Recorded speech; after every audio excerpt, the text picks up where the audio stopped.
Children, this would be our first introductory class of class 6 history chapter what, where, how and when.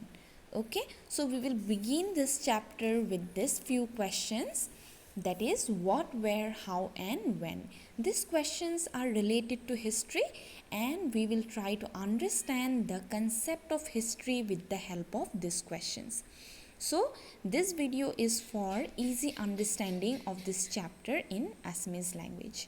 Okay, so আমি এই চেপ্টাৰটোৰ আৰম্ভণি কিদৰে কৰিম, আমি প্ৰশ্ন কিছুমান খুদিম নিজকে, হয়নে? হিষ্ট্ৰী আমি যদি ভালকে বুজিবলৈ হয় তেতিয়াহ'লে আমি ক'ত কেনেকৈ কেনেকৈ কিদৰে কেতিয়া এইবিলাক প্ৰশ্ন আমি কৰিম নিজকে যদি আমি হিষ্ট্ৰীটো ভালকে বুজিবলৈ হয়. Now this chapter starts with Rashida's question. তো এই চেপ্টাৰটো ৰাছিদাৰ কুৱেশ্যনেৰে আৰম্ভ হয় আৰু she is a student just like you, right? So Rashida এজনী তোমালোকৰ দৰেই ষ্টুডেণ্ট যোনে ভাবে যে তাই এখন নিউজ পেপাৰ পঢ়িলে, নিউজ পেপাৰত তাই দেখিলে এটা হেডলাইন, হয়নে? আমি যেতিয়া নিউজ পেপাৰ পঢ়োঁ দেখোঁ ডাঙৰ ডাঙৰ আখৰেৰে হেডলাইন লিখা থাকে.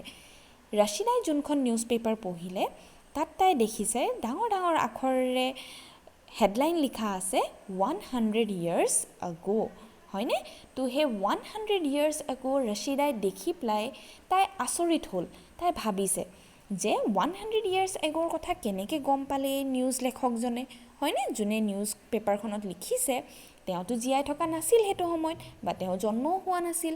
তো কেনেকৈ তেওঁ 100 years agoৰ কথা গম পালে, হয়নে? So children, we will try to understand in this chapter that how do we study things which has happened thousands of years ago. Okay, so let us begin the chapter then. So how do we find out what had happened or how thing had happened, হয়নে? তো এতিয়া যদি মই তোমালোকক সুধো যোৱাকালি, that is yesterday, মই যদি সুধো তোমালোকে কি খালা, তোমালোকে মোক ক'বা যে মিছ আমি আমুক আমুকটো খালোঁ, হয়নে? তাৰপিছত যদি মই সুধো যোৱা বছৰ তোমালোকে বিহু ক'ত চেলিব্ৰেট কৰিছিলা, তোমালোকে ক'ব পাৰা যে মিছ আমি বিহু আমাৰ ফেমিলিৰ লগত চেলিব্ৰেট কৰিছিলোঁ. ইভেন যদি মই তোমালোকক সুধো আজিৰ পৰা 100 বছৰৰ আগত আমাৰ ইণ্ডিয়াৰ কণ্ডিশ্যন, হয়নে? তেতিয়া তোমালোকে মোক ক'ব পাৰিবা যে মিছ আমি গুগলত বিচাৰিলোঁ, গুগলত কৈছে যে এইখন এখন কিতাপ যদি আমি পঢ়োঁ তেতিয়াহ'লে আমি 100 বছৰৰ আগৰ ভাৰতৰ কথা গম পাম. কিন্তু যদি মই তোমালোকক সুধো লং ইয়াৰ্ছ আগো, মানে থাউজেণ্ডছ অফ ইয়াৰ্ছ আগৰ কথা যদি মই তোমালোকক সুধো তেতিয়া তোমালোকে মোক কি বুলি ক'বা? তেতিয়া তোমালোকে মোক ক'বা যে miss things were not developed so' much at that time, হয়নে? কিয়নো 100 years আগৰ আগত কি হৈছিল? নিউজ পেপাৰ আছিল, কিতাপ পত্ৰ আছিল য'ত আমি ইনফৰ্মেশ্যন পাওঁ. কিন্তু থাউজেণ্ডছ অফ ইয়াৰ্ছ আগৰ আগত জানো এনেকৈ কিবা ইনফৰ্মেশ্যন নাছিলে. আমি তেনেকৈ ক'তো নিউজ পেপাৰ নাপাওঁ, ক'তো কিতাপ নাপাওঁ য'ত আমি ইনফৰ্মেশ্যনখিনি পাম. ঠিক আছে? তো না how do we understand about the past, হয়নে? আমি তেতিয়াহ'লে ইনফৰ্মেশ্যন যে একো নাই তেতিয়াহ'লে আমি পাষ্টৰ বিষয়ে কেনেকৈ গম পাওঁ? আমি পাষ্টৰ বিষয়ে কিছুমান বস্তু পঢ়ি পেলাই গম পাওঁ. ঠিক আছে? So' what can we know' about the past? আমি কিছুমান বস্তু গম পাওঁ. কেনেকুৱা ধৰণৰ বস্তু গম পাওঁ? So' the very first thing is children what people ate, হয়নে? মানুহে কি খাইছিল. What kind of clothes they wore, মানুহে কি ধৰণৰ কাপোৰ পিন্ধিছিল আৰু কেনেকুৱা ঘৰত থাকিছিল. হাউচেছ, এতিয়া যদি মই তোমালোকক কওঁ যে তোমালোক কেনেকুৱা ঘৰত থাকা, তোমালোকে মোক ধুনীয়াকৈ এটা এক্সপ্লেনেশ্যন দিব পাৰা যে মিছ আমাৰ ঘৰখন এনেকুৱা এনেকুৱা হয়. কিন্তু আগৰ দিনৰ তাকো থাউজেণ্ডছ অফ ইয়াৰ্ছ আগৰ আগত মানুহে কেনেকুৱা ঘৰত থাকিছিল? তেওঁলোক হয়তো কেভমেন আছিল, হয়নে? নহ'লে বা গছত ঘৰ বান্ধি আছিল, সেই তেনেকৈ তেওঁলোক থকা কৰিছিল. Next thing what we come to know from history is what people did, মানে মানুহে কি ধৰণৰ কাম কৰিছিল. তো তেওঁলোক কি আছিল? হাণ্টাৰ্ছ আছিল, মানে তেওঁলোকে হাণ্টিং কৰিছিল, হয়নে? এনিমেল মাৰিছিল আৰু তাকে খাদ্য কৰি খাইছিল. হাৰ্ডাৰ্ছ মানে কি? যেনেকৈ তোমালোকে শুনিছা গৰুৰখীয়া, হয়নে? গৰুৰখীয়াবিলাক গৰু লৈ যায়, গৰু চৰায়, তেনেকৈ ছাগলীও চৰায়, হয়নে? সেই তেনেকুৱা মানুহবিলাকক হাৰ্ডাৰ্ছ বুলি কোৱা হয়. ফাৰ্মাৰ্ছ খেতিয়ক, নহয়নে? আৰু তাৰপিছত ৰুলাৰ্ছ মানে ৰজা, মাৰ্চেণ্টছ মানে যিসকলে বিজনেছ কৰে। প্ৰিষ্ট কাক কয়? প্ৰিষ্ট কয় মন্দিৰৰ পূজাৰীজনক। আৰু ক্ৰাফ্ট পাৰ্চন হৈছে যেনেকৈ বাঁহৰ চালনী বনোৱা, ডলা বনোৱা, হয়নে? তেওঁলোকক ক্ৰাফ্ট পাৰ্চন বুলি কয়। আৰু আৰ্টিষ্টসকল কোন হয়? আৰ্টিষ্টসকল যোনে ধুনীয়া ধুনীয়া পিকচাৰ্ছ ড্ৰ কৰে, হয়নে? আৰু মিউজিচিয়ানবোৰ গান বাজনা যোনে বজায়। আৰু তাৰপিছতে আমি দেখিছোঁ চাইণ্টিষ্ট, হয়নে? তোমালোকে জানা চাইণ্টিষ্ট কোন হয়? যোনে ছায়েন্সৰ লগত জড়িত থাকে। So all these people who lived millions of years ago or thousands of years ago, they were involved with different kind of works. ঠিক আছে? আৰু তাৰপিছত আমি অকল ইয়াতে শেষ হৈ নাযায়, বাট পাষ্টৰ পৰা আৰু আমি কি গম পাওঁ? কেনেধৰণৰ গেমছ খেলিছিল ল'ৰা ছোৱালীবিলাকে, কেনেধৰণৰ ষ্টৰী শুনিছিল, হয়নে? আৰু কেনেধৰণৰ গান গাইছিল। তো আজি যদি মই তোমালোকক সোধোঁ তোমালোকে কেনেধৰণৰ গেম খেলা, তোমালোকে মোক ক'বা যে মিছ আমি মোবাইলত গেম খেলোঁ, নহ'লে আমি ভিডিঅ' গেম খেলোঁ, হয়নে? কিন্তু একেবাৰে থাউজেণ্ডছ অফ ইয়াৰ্ছ আগত জানো মোবাইল আছিল? নাছিল নহয়। তো তেওঁলোকে তেতিয়া কি গেম খেলিছিল, কি খেল খেলিছিল, সেইবিলাকৰ বিষয়ে আমি এটা ডিটেইল কথা গম পাওঁ হিষ্ট্ৰীৰ পৰা। ঠিক আছে? তো হিষ্ট্ৰীৰ পৰা আমি কি কথা গম পাওঁ? First thing, what were the things that the people eat, হয়নে? আৰু what were the clothes they wore, আৰু কেনেকুৱা ধৰণৰ ঘৰত আছিল, আৰু কি কাম কৰিছিল, হয়নে? হাণ্টাৰ্ছ আছিল, হাৰ্ডাৰ্ছ আছিল, তাৰপিছতে প্ৰিষ্ট আছিল, ক্ৰাফ্ট পাৰ্চন আছিল। আৰু আমি কি গম পাওঁ? কেনেধৰণৰ গেম খেলিছিল ল'ৰা ছোৱালীবিলাকে, কেনেধৰণৰ গান গাইছিল, এইবিলাক আমি পাষ্টৰ পৰা গম পাওঁ। ঠিক আছে? Now after knowing this thing children, we also' come to know' where did people live, হয়নে? আমি পাষ্টৰ পৰা কি গম পাওঁ সেইখিনি গম পালোঁ, কিন্তু তাৰ উপৰিও আমি আৰু কি গম পাওঁ? যে মানুহবিলাক ক'ত থাকিছিল। ঠিক আছে? So' now if I ask you that where do you live, you will say house, হয়নে? মই যদি তোমালোকক সোধোঁ ক'ত থাকা, তেতিয়া তোমালোকে কি বুলি ক'বা? মিছ আমি ঘৰত থাকোঁ। But people from the early times lived in houses, হয় জানো? পিপল ফ্ৰম আৰ্লি টাইমছ তেওঁলোক কি ঘৰত থাকিছিল? নহয়, হয়নে? তেওঁলোক হয়তো কেভছ নহ'লে বা জংগল সেইবিলাকত থাকিছিল। So' we will see where the ancient human lived and what were the reason. এতিয়া চোৱা, আমি পকা ঘৰত থাকোঁ, নহ'লে বা বাঁহ বেৰৰ ধুনীয়াকৈ ঘৰ বনাই থাকোঁ। কিয় থাকোঁ? তাত কাৰণ আছে, হয়নে? কিয়নো আমি নিজকে বতাহ বৰষুণৰ পৰা বচাওঁ। তো সেই একেদৰে মানুহবিলাক থাউজেণ্ডছ অফ ইয়াৰ্ছ আগো কিছুমান জেগাত থাকিছিল, আৰু সেই থকাৰ জেগাবিলাকো এটা ৰিজন আছিল যে সেই জেগাবিলাকত তেওঁলোক কিয় থাকিছিল। ঠিক আছে? তো for the first time we see that people started to live near the bank of river Narmada, মানে ৰিভাৰ নৰ্মদাৰ ওচৰত তেওঁলোক ঘৰ সাজি থাকিছিল। ঠিক আছে? যেনেকৈ আমি এতিয়া দেখা পাওঁ ব্ৰহ্মপুত্ৰ নদীৰ কাষে কাষে বা কিছুমান নদীৰ কাষে কাষে মানুহ থাকে, হয়নে? একেদৰে নৰ্মদা ৰিভাৰৰ ওচৰত প্ৰথমবাৰৰ বাবে আমি গম পাওঁ যে মানুহ ইয়াত থাকিব ধৰিলে। ঠিক আছে? এতিয়া ৰিজনটো কি হয়? নৰ্মদা ৰিভাৰৰ ওচৰত কিয় থাকিছিল মানুহবোৰ? কাৰণ আজি চোৱা, পানী আমাৰ ওচৰলৈ আহে। মই কিয় ক'লোঁ পানী আমাৰ ওচৰলৈ আহে? কিয়নো আমাৰ ওচৰত টেপৰ ফেচিলিটি আছে, পাইপেদি পানী আহি যায়, হয়নে? আৰু তাৰপিছতে আমি কি দেখা পাওঁ? আমাৰ ওচৰত টিউবৱেল আছে, পুখুৰী আছে। কিন্তু সেই সময়ত যিহেতু থাউজেণ্ডছ অফ ইয়াৰ্ছ এগো মানুহৰ ওচৰত ইমান নলেজ নাছিলে, সেইকাৰণে তেওঁলোকে কি কৰিছিল? তেওঁলোকে পানীৰ ওচৰলৈ গৈ নদীৰ কাষতে ঘৰ বনাই থাকিছিল। So' they went towards the source of the river and they would settle there. ঠিক আছে? Now the people who live near the Narmada river they were skilled hunter gatherers. এতিয়া নৰ্মদা ৰিভাৰৰ ওচৰত যোনখিনি মানুহ থাকিছিল তেওঁলোক স্কিল্ড হাণ্টাৰ আৰু গেডাৰাৰ। স্কিল্ড মানে কি? খুব বেছি এটা বস্তুৰ বিষয়ে তেওঁলোকৰ জ্ঞান থকা। ঠিক আছে? এটা বস্তুত তেওঁলোক খুব ভাল। যেনেকৈ কিছুমান মানুহে বিৰাট ধুনীয়া গান গাব পাৰে, কিছুমানে বিৰাট ধুনীয়া ড্ৰয়িং কৰিব পাৰে, হয়নে? একেধৰণে এই থাউজেণ্ডছ অফ ইয়াৰ্ছ এগ'ত য'ত মানুহ আছিল, যোন মানুহবিলাক আছিল, তেওঁলোকে কি কৰিছিল? তেওঁলোক বহুত স্কিল্ড হাণ্টাৰ আৰু গেডাৰাৰ আছিল। হাণ্টাৰ তোমালোকে চবেই জানা, হাণ্টিং কৰে এনিমেলক, হয়নে? আৰু গেডাৰাৰ্ছ কাক কয়? যোনে কালেক্ট কৰিছিল ফ্ৰুটছ ফ্ৰম দ্য ফৰেষ্ট। ঠিক আছে? যোনে জংঘলৰ পৰা ফ্ৰুটছ কালেক্ট কৰিছিলে। নাও স্কিল্ড বুলি কিয় কোৱা হৈছে এওঁলোকক যে তেওঁলোকে বিৰাট ধুনীয়াকৈ হাণ্টিং আৰু গেদাৰিং কৰিছিল কিয়নো আমি যেতিয়া বনলৈ যাওঁ বা জংঘললৈ যাওঁ বিভিন্ন ধৰণৰ আমি ফল ফুল পাওঁ হয়নে কিন্তু স্কিল্ড হ'লে কি হয় তেওঁলোকৰ জ্ঞান থাকে সেইটোৰ বিষয়ে এতিয়া যদি আমি কেতিয়াবা বিষাক্ত কিছুমান পয়জনাছ ফ্ৰুটছ খাই দিওঁ মৰি থাকিম হয়নে তো এই স্কিল্ড গেদাৰাৰ্ছবিলাকৰ বিৰাট ধুনীয়া নলেজ আছিল ফুড আইটেমৰ ওপৰত ঠিক আছে তো সেইকাৰণে তেওঁলোকক স্কিল্ড হাণ্টাৰ আৰু গেদাৰাৰ কোৱা হৈছে আৰু মানুহ অকল ৰিভাৰ বেংকৰ ওচৰত নহয় কিন্তু জংগলতো থাকিছিল ঠিক আছে তো এতিয়া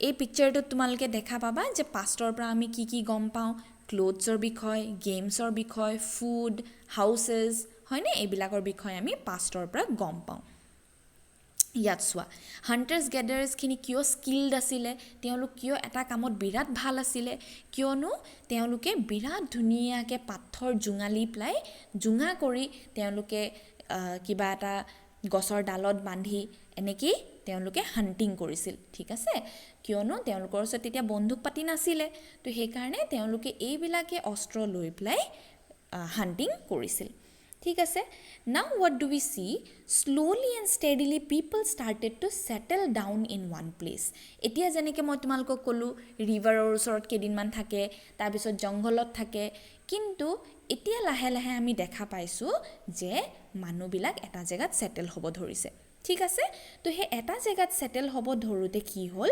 তেওঁলোকে গম পাইছে যে খেতি কেনেকৈ কৰে হয়নে এগ্ৰিকালচাৰ কেনেকৈ কৰা হয় So we see that there is an change which has been coming over time. হয়নে লাহে লাহে আমি দেখা পাওঁ কিছুমান চেঞ্জ আহিছে যোনটো সাম পিৰিয়ড অফ টাইমৰ পিছত আহিছে কিয়নো ফাৰ্ষ্টে তেওঁলোক ৰিভাৰৰ কাষত থাকিছিল হয়নে তেওঁলোক ঘূৰি ফুৰিছিল এটা জেগাৰ পৰা আনটো জেগালৈ কিন্তু এতিয়া আমি দেখা পাওঁ যে তেওঁলোক এটা জেগাতে সেটেল হ'ব ধৰিছে সেটেল কিয় হ'ব ধৰিছে এগ্ৰিকালচাৰ কৰিবলৈ খেতি বাতি কৰিবলৈ কিন্তু এতিয়া মই যেনেকৈ তোমালোকক একদম আৰম্ভণিতে ক'লোঁ আমি হিষ্ট্ৰী যদি বুজিবলৈ হয় তেতিয়াহ'লে বাৰে বাৰে আমি চাৰিটা প্ৰশ্ন সুধি থাকিব লাগিব চ' হিয়াৰ হাউ do we come to know' that they started to settle down in one place তেওঁলোক কেনেকৈ আমি গম পালোঁ যে এটা জেগাতে ছেটেল ডাউন হ'ব ধৰিলে so' in your page number 2 we will see that there are 3 places ঠিক আছে তিনিখন জেগা কৈছে সেই জেগাবিলাকত আমি এভিডেন্স পাইছোঁ এতিয়া আমি এটো বুজিব লাগিব যে এভিডেন্সবিলাক আমি কেনেকৈ পাওঁ এভিডেন্স মানে কি প্ৰুফ হয়নে আমি এই প্ৰুফবোৰ কেনেকৈ পাওঁ এতিয়া তোমালোকে দেখিছা CID হয়নে ডিটেকটিভবোৰে কিবা ক্ৰাইম যদি হয় তেতিয়াহ'লে তেওঁলোক কি কৰে তেওঁলোকে বস্তুৰ বা ইনফৰমেশ্যন বিচাৰি ফুৰে হয়নে তো ইনফৰমেশ্যন বিচাৰি থাকোঁতে কি কৰে তেওঁলোকে বিভিন্ন ধৰণৰ জেগালৈ যায় বিভিন্ন ধৰণৰ ষ্টাডি কৰে আৰু তাৰপিছত ইনফৰমেশ্যন আনি পেলাই ক্ৰাইমটো ছল্ভ কৰে হয়নে একে ধৰণে হিষ্ট্ৰীৰো কিছুমান বস্তু যোনে ষ্টাডি কৰে পাষ্টৰ বিষয় যোনে ষ্টাডি কৰে তেওঁলোকক কি বুলি কোৱা হয় আৰ্কিঅলজিষ্ট ঠিক আছে তো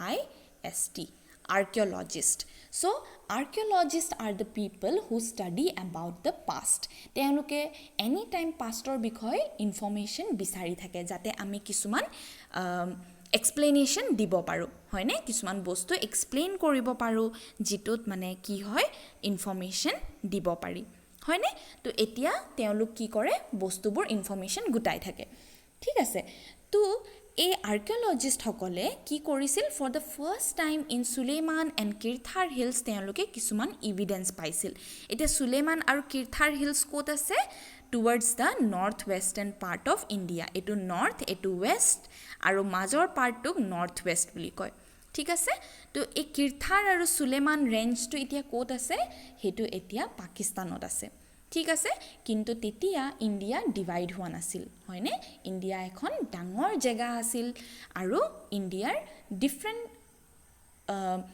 মানে কাণ্ট্ৰিৰ লগত ৰিলেশ্যন আছিল যেনেকৈ এতিয়া আমি সেইকেইটা কাণ্ট্ৰি বুলি নকওঁ তেতিয়া কি আছিল সেইকেইটা একেটা পাৰ্ট আছিল কিন্তু এতিয়া আফগানিস্তান পাকিস্তান ডিফাৰেণ্ট কাণ্ট্ৰি হৈ গ'ল হয়নে কিন্তু তেতিয়া একেটাই পাৰ্ট আছিল ঠিক আছে তো সুলেমান আৰু কিৰথাৰ হিলছত women and men they began to grow crops for the first time তো crops grow কৰিবলৈ start কৰিলে কি ধৰণৰ crops grow কৰিবলৈ start কৰিলে wheat and barley ঠিক আছে wheat আৰু barley তাকো কিমান বছৰৰ আগত 8000 years ago so children এতিয়া আমি কেনেকৈ গম পাওঁ যে 8000 years ago wheat আৰু barley grow কৰা হৈছিল চোৱা টেকনলজি ইমান এডভান্স হৈ গ'ল এতিয়া যে কোনোবা এজন যদি মানুহ মৰি যায় বা কোনোবা এটা এনিমেলৰ যদি আমি বোন পাওঁ সেই বোনটোৰে ষ্টাডি কৰি আমি গম পাব পাৰোঁ যে সেই মানুহজন যেতিয়া ঢুকাইছিল বা সেই এনিমেলটো যেতিয়া ঢুকাইছিল তাৰ বয়স কিমান আছিল ঠিক আছে তো সেই একেদৰে কি হৈছিল ডিফাৰেণ্ট টেকনলজি ইউজ কৰি পেলাই গম পোৱা হৈছিল যে সুলেমান আৰু কিৰথাৰ হিলছত wheat আৰু barley 8000 years ago grow কৰা হৈছিল ঠিক আছে আৰু তেওঁলোকে কি কৰিছিল ৰেয়াৰিং অফ এনিমেল এতিয়া ৰেয়াৰিং অফ এনিমেল কাক কোৱা হয় যোনে পোহপালন দিয়ে পশুপালন হয়নে আমি ঘৰতে কিছুমান পশু পুহি লওঁ যেনেকৈ চিকেন হয়নে আৰু কি ছাগলী কুকুৰ হয়নে এইবিলাক আমি ঘৰতে পুহোঁ তো কি হয় এইবিলাক ৰেয়াৰ কৰিব ষ্টাৰ্ট কৰিলে ৰেয়াৰ মানে পোহপালন দিয়া ঠিক আছে তো কেনেকুৱা ধৰণৰ তেওঁলোকে এনিমেল পোহপালন দিছিলে ইয়াত চোৱা শ্বিপ হয়নে sheep আছে goat আছে তাৰপিছতে cattle হয়নে sheep goat cattle so these are the animals which were reared by the people in Suleman and Kirthar hills next location to আমি কোট পাম গাৰো হিলছত যোনটো মেঘালয়ত আছে হয়নে অসমৰ একেবাৰে কাষত যোনখন ৰাজ্য আছে সেইখনত গাৰো হিলছ পোৱা যায় এতিয়া Garo হিলছত for the first time agriculture for the first time started in the Garo Hills ঠিক আছে আৰু নেক্সট আমি চাওঁ in the central part of India হয়নে বিন্ধ্যাচ বুলি এটা হিল পাওঁ মাউণ্টেইন ৰেঞ্জ ঠিক আছে তো বিন্ধ্যাচত আমি কি দেখা পাওঁ for the first time rice was grown in Vindhyas so' Kirthar আৰু সুলেমান ৰেঞ্জত আমি কি দেখা পাওঁ wheat and barley আৰু বিন্ধ্যাচত কি দেখা পাওঁ for the first time rice was grown আৰু গাৰো হিলছত আমি কি দেখা পাওঁ এগ্ৰিকালচাৰ ইয়াত আৰম্ভ হৈছে ঠিক আছে সকলোৱে চাগে বুজি পালা এইকণ okay now the next thing children which we will try to understand is that people not only lived in this mountain ranges or otherwise yat okol teoluk kheti bati kora nasil ba ami tate okol evidence bur napao kintu ami কিছুমান আদাৰ সেটেলমেন্টসও দেখা পাওঁ মানে মানুহ কিছুমান বেলেগ জেগাটো থাকিছিল এতিয়া হে বেলেগ জেগাবোৰ কি হয় নদীৰ কাষত so we will study about two important rivers আমি দুখন ইম্পৰ্টেন্ট ৰিভাৰৰ বিষয়ে কথা পাতিম এখন হল ইন্দাস আনটো হল গংগা ঠিক আছে তো ইয়াত আমি যদি মেপত চাওঁ ইন্দাস আৰু গংগা ৰিভাৰখন তো এইখন হৈছে ইন্দাস ৰিভাৰ হয়নে আৰু এইখন হৈছে আমাৰ গংগা ৰিভাৰ ঠিক আছে তো এই গংগা ৰিভাৰ আৰু ইন্দাস ৰিভাৰৰ ওচৰত মই যেনেকৈ তোমালোকক আৰম্ভণিতে কৈছিলোঁ নৰ্মদা ৰিভাৰৰ ওচৰত ইয়াত এইখন আমাৰ নৰ্মদা ৰিভাৰ তো নৰ্মদা ৰিভাৰৰ ওচৰত মানুহ প্ৰথমবাৰৰ বাবে সেটেল হ'ব ধৰিছিল হয়নে কিয় সেটেল হৈছিল পানীৰ কাৰণে বিকজ মানুহক জীয়াই থাকিবলৈ পানী লাগে তো ইয়াত ইন্দাস ৰিভাৰ আৰু গংগা ৰিভাৰৰ ওচৰতো মানুহ সেটেল হ'বলৈ ষ্টাৰ্ট হ'ল সো ইন্দাস ৰিভাৰৰ ওচৰত 4700 years ago আমি দেখা পাওঁ cities develop হৈছিল ঠিক আছে হৰু হৰু হৰু হৰুকে cities develop হ'ব ষ্টাৰ্ট হ'ল ইয়াত আৰু গংগা ৰিভাৰৰ ওচৰত হৰু হৰু হৰু হৰুকে 2500 years ago city develop হ'বলৈ ষ্টাৰ্ট হ'ল এতিয়া এই গংগা ৰিভাৰৰ ওচৰত যে হৰু হৰু সিটিজ ডেভেলপ হ'বলৈ ষ্টাৰ্ট হ'ল লাহে লাহে কি হ'ল এই হৰু হৰু সিটিজৰ পৰা এটা ডাঙৰ কিংডম হ'ল হয়নে যটো ৰজাবিলাক ৰুল কৰিছিল তাৰ পিছত কিংডমৰ পিছত কি হ'ল এখন লাহেকে এখন কান্ট্ৰি হৈ গ'ল হয়নে কিংডমৰ পৰা এখন ডাঙৰ কান্ট্ৰি হৈ গ'ল তো আমি তাকে দেখা পাওঁ যে যেতিয়া আমি চাওঁ এই গংগা ৰিভাৰৰ ওচৰত হয়নে গংগা নদীখন মই তোমালোকক এইমাত্ৰ দেখুৱালো গংগা ৰিভাৰৰ ওচৰত কি হৈছিল এখন বিৰাট ডাঙৰ কিংডম ডেভেলপ হৈছিল এতিয়া এই মগধ কিংডমখনৰ বিষয়ে তোমালোকে জানা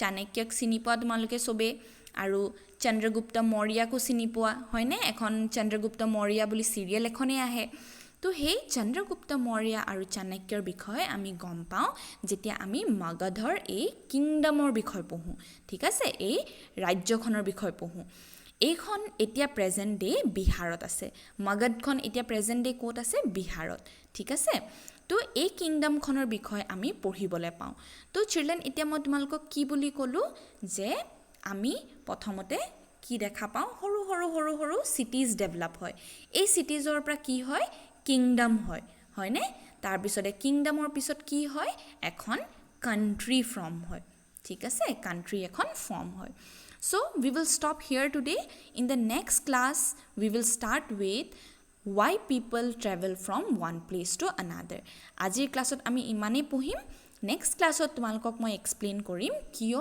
মানুহ thousands of years ago traveled from one place to another এটা জেগাৰ পৰা আনটো জেগালৈ কিয় মুভমেণ্ট কৰি থাকিছিল তেওঁলোকে ঠিক আছে তো তোমালোকে যদি কিবা বুজি নোপোৱা তোমালোকে মোক সুধিব পাৰিবা ওকে থ্যাংক ইউ সো মাচ